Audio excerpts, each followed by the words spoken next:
Il m'a envoyé une photo de son sexe, mais j'ai craqué direct, quoi. Ma famille veut le rencontrer. Il est formidable. Cette situation n'a jamais existé. Jamais.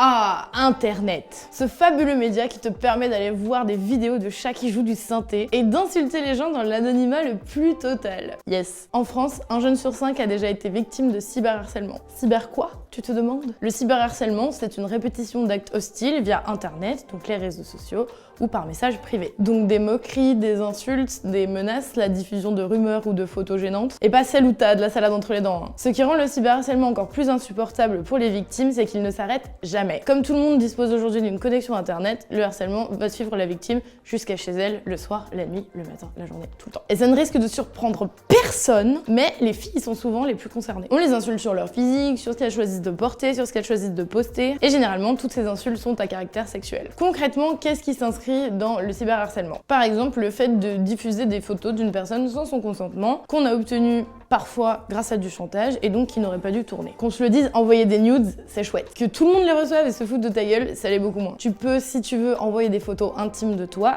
dans un cadre qui doit rester privé. Mais lorsque ces photos deviennent publiques et parviennent à quelqu'un d'autre, ça peut très vite tourner au vinaigre. Mais sache que personne n'a le droit de diffuser des photos de toi sans ton consentement ou de te forcer à les diffuser. Alors fais très attention et sois sûr que les personnes à qui tu envoies des photos de ton corps soient des personnes de confiance. Il y a aussi le cas d'envoyer des photos à caractère sexuel à quelqu'un qui n'en a jamais voulu.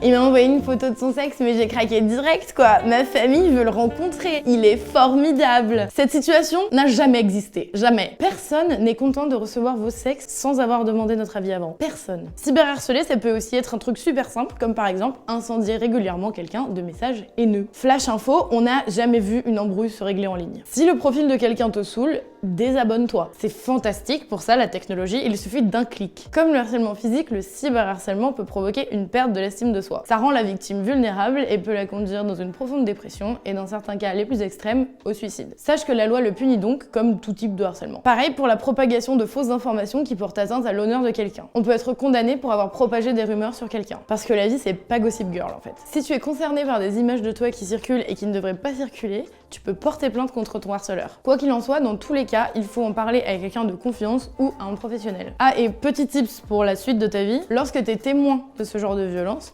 soutiens la victime. Ça coûte rien de laisser un petit commentaire gentil, de poser un petit like. Tout seul, on s'en sort pas. Et c'est chouette de savoir qu'on est soutenu, même par des inconnus.